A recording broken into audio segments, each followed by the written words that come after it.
Good day all of you, I'm Reena Mahajan and you're watching me on English Voices.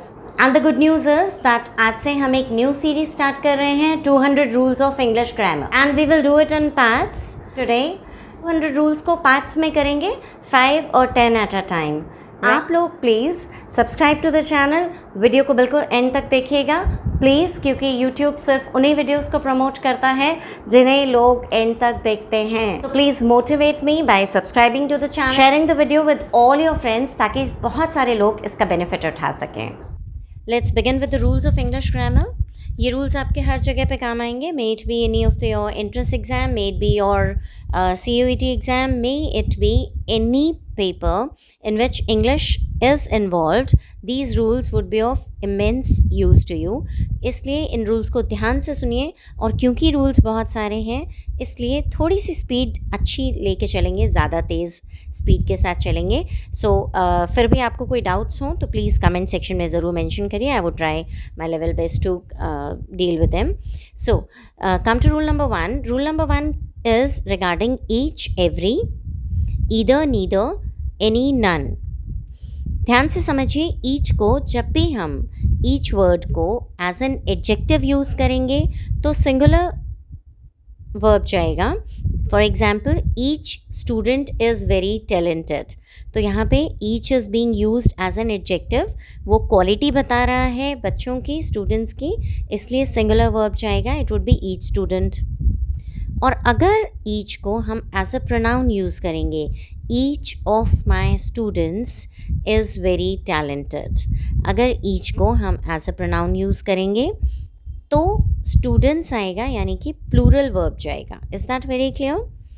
For every, if it is used as an adjective तो singular verb जाएगा, और abstract noun की तरह singular verb जाएगा. For example, every student is very talented, it's used as an adjective, so is very talented. This is very clear. यहाँ हमने singular verb use किया. Every of my students wrong है, right? Each of my students आएगा यहाँ पे.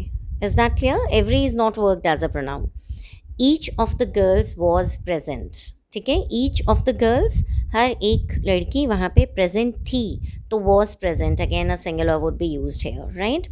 Now difference between each and every क्या होता है? Each is used for 2 things or more than 2 things, ठीक है, और each of plural verb की तरह यूज़ होता है, each singular verb लेगा हमेशा. Every is used only for more than 2 things. 2 चीज़ों से ज़्यादा अगर हम यूज़ कर रहे हैं तो every is used, right? Take an example. I have a marker in every hand. तो यहाँ पे every hand is wrong because I have a marker in each hand. 2 ही तो हाथ है हमारे, right? तो जब भी 2 चीज़ों के बीच में हम वो कर रहे हैं तो each hand आएगा. Is that clear? It targets particular और individual approach. Each हमेशा particular और एक individual approach लेके चलता है, जबकि every general और collective approach के लिए यूज़ होता है. Is that very clear? Come to rule number 2, please. Rule number 2, both and not cannot be used together, right? जब भी both हम लिखते हैं कोई भी 2 चीज़ों के लिए, 2 लोगों के लिए, तो हम not उसके साथ नहीं लगाते हैं. इनफैक्ट हम neither nor या as well as यूज़ करते हैं. Clear? Let me clarify from an example. Both Ram and Shyam are not going to temple नहीं आएगा, right? In fact, what will be true? क्या आएगा? Neither Ram nor Shyam is going to the temple. Clear? Both के साथ हमेशा and आता है. Not वाले negative sentences both के साथ नहीं आते हैं. Clear? In that cases we will use neither nor. Clear? Next, rule number 3 says relative pronouns. Relative pronouns who, whose, whom, which, that कहाँ पे use होते हैं? Please take care. whom and who persons के लिए या domestic animals के लिए use होगा, right? which animals या non living things के लिए यूज़ होगा, और that सभी के लिए यूज़ होगा but not with same word. For example, this is the same book which you were reading गलत है, this is the same book that you were reading is correct. यहाँ पे एक चीज़ बहुत ध्यान दीजिए कि सब्जेक्टिव जो होते हैं और he, she, it, they, you, I, we, ये सब हूँ लेंगे अपने साथ, इनके साथ हम हु यूज़ करेंगे एज अ रिलेटिव प्रोनाउन। और हुम किसके साथ यूज़ करेंगे? Him, her, it, them, you, me, us, इन सब के साथ हम हुम यूज़ करेंगे, right. One thing more I just want to clarify here is कि ईदर के साथ हमेशा और जाता है, नीदर के साथ हमेशा नॉर यूज़ होता है, नॉट ओनली के साथ बट ऑल्सो यूज़ होता है सभी सेंटेंसेस में। सो कई बार क्या होता है एरर्स में ऐसे होता है कि नॉट ओनली लगा दिया और लास्ट में सेंटेंस के सेकेंड क्लॉज में बट ऑल्सो नहीं लगाया है और खाली बट लगाया है, तो हम उसी एरर को कैच कर लेंगे उसी टाइम पे। हार्डली के साथ हमेशा व्हेन लगेगा, स्कैर्सली के साथ हमेशा व्हेन लगेगा। So these were the first 3 rules.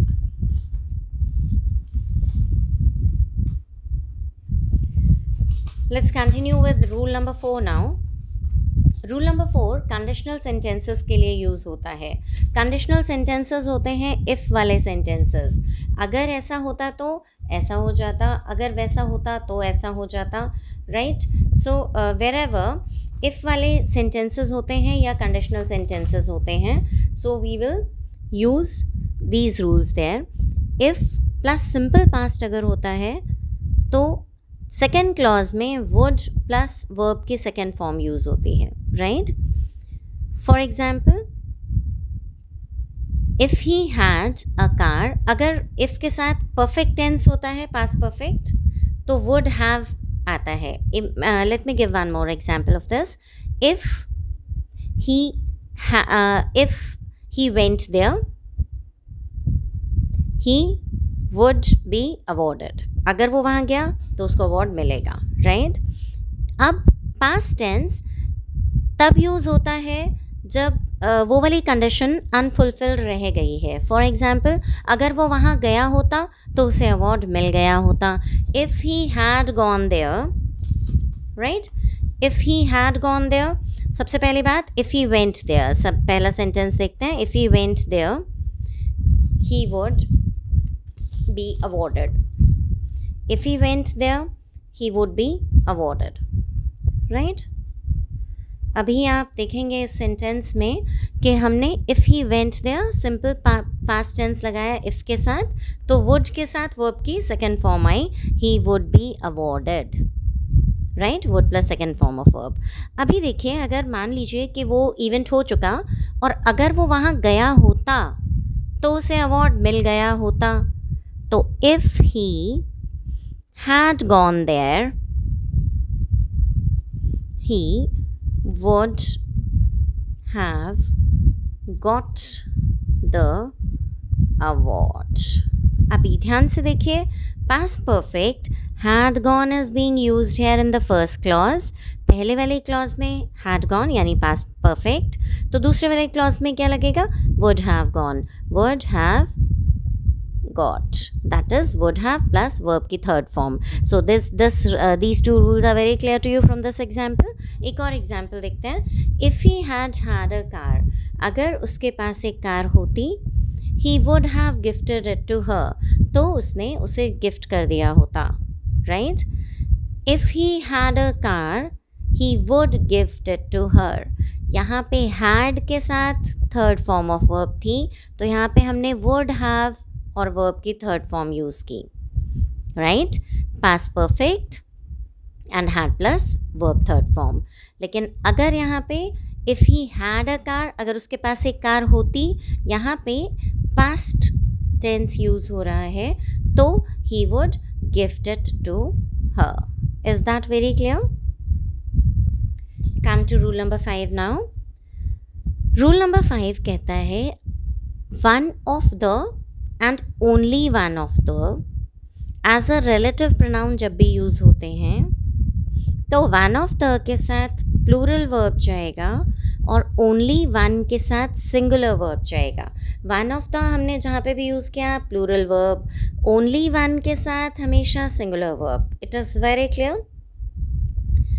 यहाँ देखिए for an example, she is one of the mothers who are really working very hard।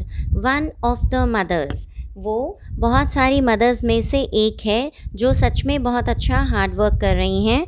And here are plural verb is used. ठीक है. Next देखिए, this is only one of the novels which are interesting. तो ये wrong होगा क्योंकि one of the के साथ हमेशा सिंगुलर वर्ब जाता है. तो यहाँ पे क्या आएगा? What would be correct is, this is only one of the novels which is interesting. Is this very clear? Next देखिए, this is very clear from this कि one के साथ हमेशा plural verb जाएगा, only one के साथ हमेशा singular verb जाएगा. Is this very clear? This is about one of the and only one. This is very clear. Come to rule number 6 now.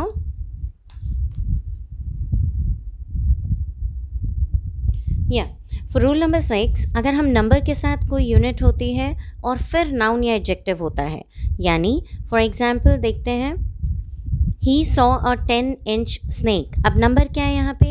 10 inch, 10 inch का snake, तो उसने देखा. So the unit is singular here, right? He saw a 10 inch snake. Unit singular क्यों है? क्योंकि number के साथ unit और नाउन या एडजेक्टिव है. For example, next see one more example. 5 handfuls sugar was required to make tea. तो यहाँ पे हैंडफुल्स गलत है, handful is the correct word. 5 जब भी नंबर के साथ यूनिट आएगी और नाउन आएगा तो फिर सिंगुलर जाएगा हमारा verb, right? So 5 handful sugar was required to make tea. अब अगर ये हैंडफुल्स होता, अगर सेंटेंस हमारा रहता 5 हैंडफुल शुगर डैश रिक्वायर्ड, तो फिर हैंडफुल्स अगर होता तो वर्ब लगता हमारा, right? For example now see, he gave me 2 5 rupees notes. तो 2 इज़ द नंबर, फिर यूनिट क्या है हमारी? 500 रुपीज़ नोट्स, राइट? और फिर नोट्स आ गया हमारा एडजेक्टिव.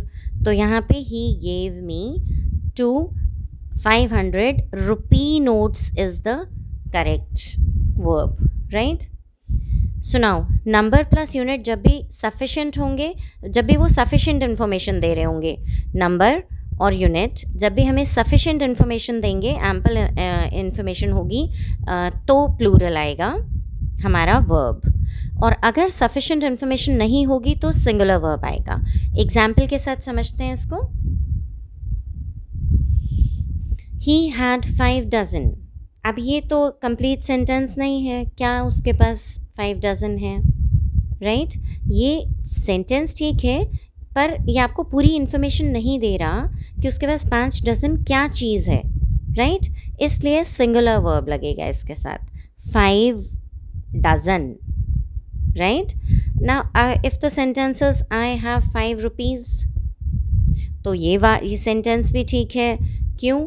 क्योंकि ये हमें पूरी इन्फॉर्मेशन दे रहा है कि कितने रुपए हैं उसके पास, इसलिए ये प्लूरल यूनिट यूज़ होगी, right?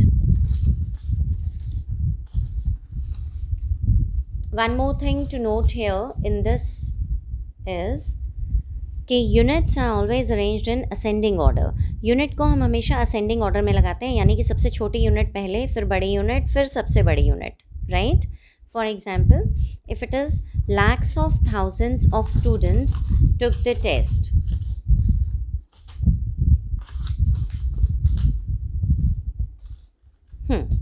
Lakhs of thousands of students took the test. ठीक है, तो ये गलत होगा. 1000 छोटी यूनिट है ना, तो 1000 पहले आएगा, so it should be thousands of lakhs of students. अभी ये ऐसे भी हो सकता था, hundreds and thousands of people were present there. Hundreds and thousands of people were present there. तो जब भी हम ये यूनिट्स को यूज़ करेंगे, जब भी हम यूनिट्स को यूज़ करेंगे, हमेशा क्या होगा, छोटी यूनिट पहले, उसके बाद बड़ी, उससे भी बड़ी, राइट? नाउ टीचर्स हमेशा टेस्ट लेते हैं, इसलिए गेव लगेगा, और स्टूडेंट्स हमेशा टेस्ट देते हैं, इसलिए टेक टुक लगेगा. Is that very clear? Come to rule number 7 now.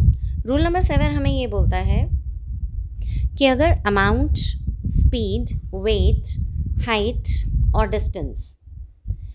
If you use all these things in one particular thing or in one way, then consider it as singular. जब भी हम इन सबको एक particular thing, एक particular चीज़ मान के चलते हैं तो सिंगुलर वर्ब आएगा. अगर हम इनको सब अलग अलग वेज में बात करते हैं इनके बारे में तो प्लूरल आएगा. फॉर एग्जाम्पल, चलिए एग्जाम्पल से इसको समझते हैं. थोड़ा सा अगर कन्फ्यूजिंग लग रहा है तो अमाउंट मतलब मनी है ना, 20,000 रुपये या कुछ, स्पीड या वेट या हाइट या डिस्टेंस. ठीक है, 10 माइल्स. हम एग्जाम्पल लेते हैं. 10 miles needs to be covered completely on foot. अब हमने इसको सिर्फ एक चीज़ की तरह माना कि ऑन फुट हमने पैदल ही 10 मील की जर्नी तय करनी है. ठीक है, तो नीड्स आएगा which is a singular verb. हमेशा सिंगुलर के साथ क्या नीड्स लगेगा ना, he needs, they need, plural हो गया. तो यहाँ सिंगुलर नीड्स वर्ब इसलिए लगा है क्योंकि it is 10 miles on foot. ठीक है, हमने इसको एक as a singular unit treat किया. अब हम इसको 2 वेज में अगर करते हैं तो इसको प्लूरल यूनिट की तरह हम ट्रीट करेंगे. For example, 10 miles need to be covered partly by car and rest on foot. मतलब बाय कार कुछ रास्ता हम कार से तय करेंगे और कुछ रास्ता हम पैदल चल के तय करेंगे. तो जब भी हमने उसको डिवाइड कर लिया 2 चीज़ों में, तो अब हम यहाँ पे जो वर्ब है वो भी प्लूरल लेंगे. ठीक है, so 10 miles need to be covered partly. क्यों आप ये समझ रहे हैं कि प्लूरल और सिंगुलर क्यों मैं इसको बोल रही हूँ? बिकॉज ही, शी, इट के साथ क्या लगता है, या फिर सिंगुलर उसके वर्ब के साथ क्या लगता है, ही नीड्स, राइट. तो सिंगुलर हो गया और हम उसको एज अ सिंगुलर ट्रीट करेंगे यहाँ. और दे और ज़्यादा प्लूरल सब्जेक्ट्स के साथ क्या लगाते हैं हम, need. They need to go there, they need to do this work. So here 10 miles need to be covered क्योंकि वो उसको हम 2 जगह पे बाय कार और या बाय फुट इस तरह से कवर कर रहे हैं. लेकिन अगर 10 माइल्स नीड्स कब आएगा, जब हम उसको एज अ सिंगुलर ट्रीट कर रहे हैं, हम पैदल जा रहे हैं या हम सिर्फ कार पे जा रहे हैं, तो it needs to be covered, right. 5,000 rupees were spent on food and clothes. तो अब फूड और क्लॉथ्स 2 चीज़ों पे हम स्पेंड कर रहे हैं, तो यहाँ पे वर्ब प्लूरल रहेगा were. Is that very clear? Come to rule number 8 now. Rule number 8 says whenever we compare 2 things. ठीक है, for example, gold is more precious than all metals. नहीं, रॉन्ग सेंटेंस है, क्योंकि gold is more precious than any other metal बोलेंगे हम उसको, कि और किसी भी मेटल से गोल्ड ज़्यादा प्रेशियस है. तो it is more precious than any other metal, than all metals नहीं आएगा. ठीक है, diamond is more precious than all metals. क्यों? क्योंकि डायमंड तो नॉन मेटल है, तो ये करेक्ट होगा. Kalidas is more famous than all English poets, right. So Kalidas is not English writer. Kalidas तो हिंदी राइटर थे. तो हम उनको कंपेयर कर रहे हैं अगर ऑल इंग्लिश पोइट्स के साथ, तो हम लिख सकते हैं Kalidas is more famous than all English poets, right. और अगर Kalidas, okay, let me explain this with one more sentence. अगर हम इसको Kalidas is more famous than any other Hindi poets, ठीक है, तो ऐसे आता कि Kalidas is more famous than any other Hindi poets, right. तो किसी भी हिंदी पोएट से ज़्यादा कालिदास फेमस हैं.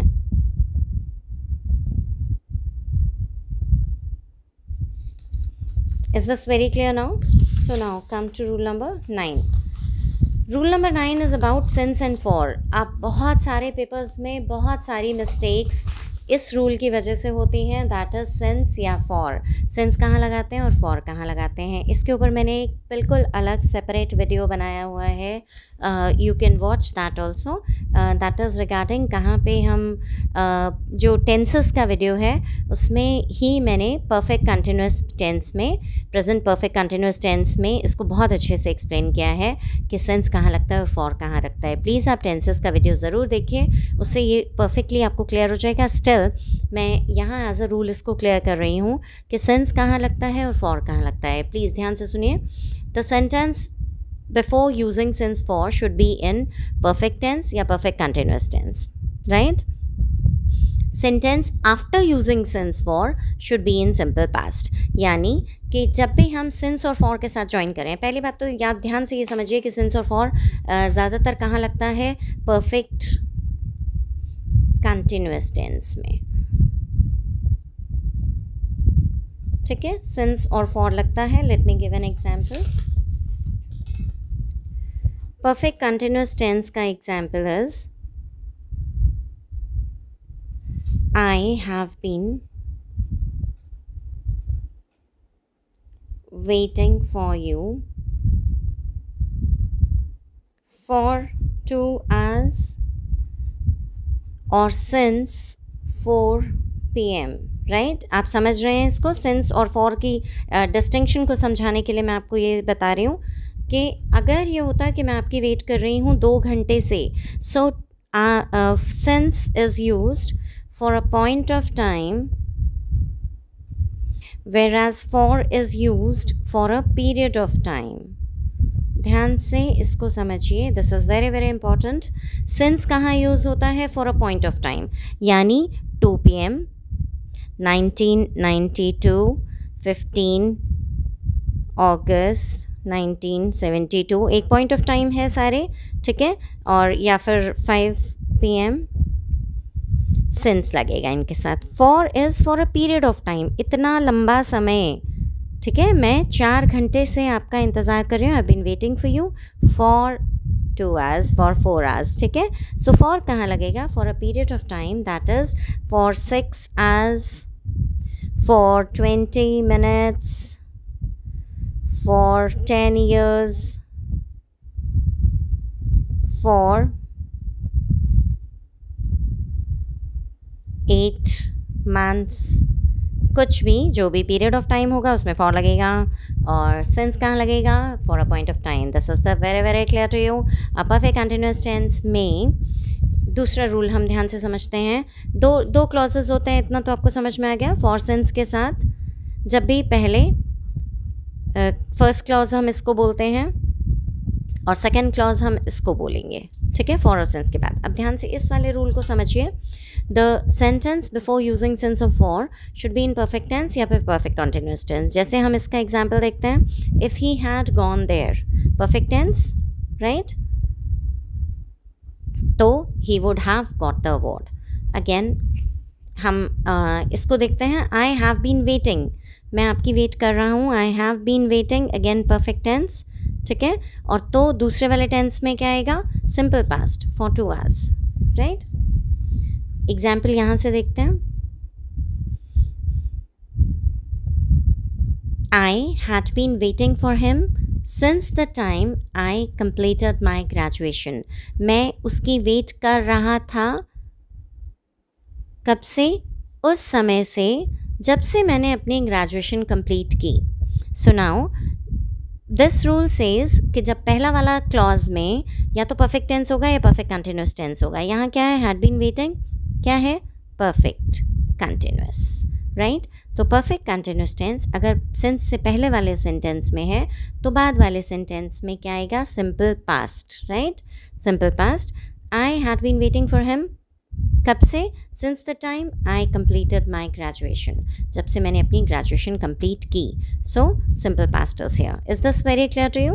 अभी ध्यान से देखिए, since for a point of time, point of start, और ड्यूरेशन के लिए हम फॉर यूज़ करते हैं, राइट। So this is rule number 9. Come to rule number 10 now. Is this clearly visible? Yes, it is. Here. Come to rule number 10. जब भी दो काम हो रहे होते हैं, whenever two actions are occurring in the past. इस रूल को पहले ध्यान से समझ लीजिए. जब भी दो काम हो रहे हैं साथ साथ, जो काम पहले फिनिश होगा, मान लीजिए कि एग्जाम्पल देखते हैं. The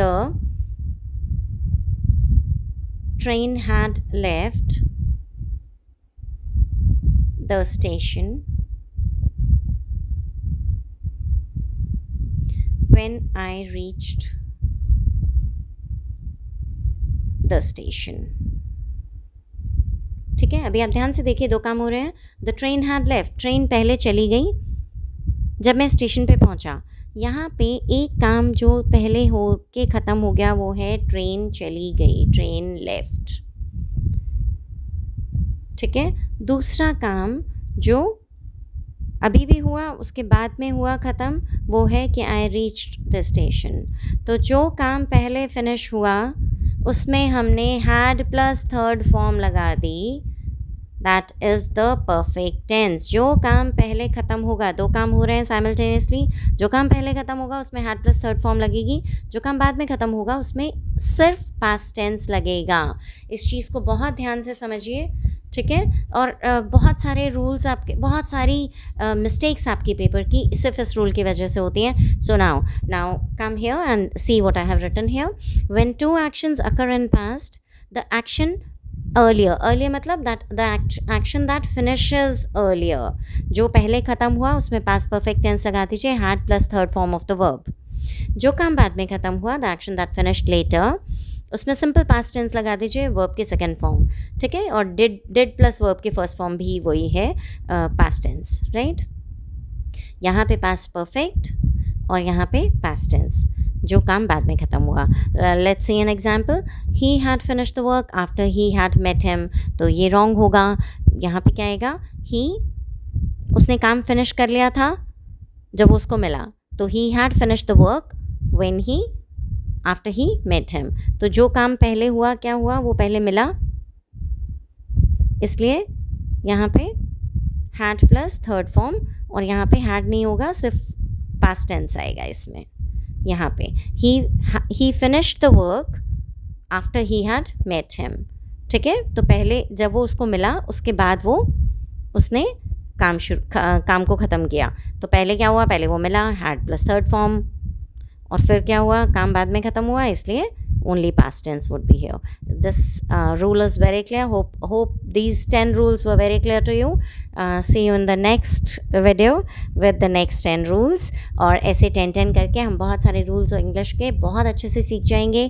please subscribe to the channel. अगर आपने चैनल को सब्सक्राइब नहीं किया है तो प्लीज़ मुझसे बात ही मत करिए, बिकॉज इतने सारे वीडियोस मैं डालती रहती हूँ and I am not asking for anything else than only subscribe to the channel, ताकि ये वीडियोस ज़्यादा लोगों तक पहुँच सकें और सभी इसका फ़ायदा उठा सकें. Right, so please subscribe to the channel, share the video with all your friends, and meet you in the next video. Bye till then. Bye.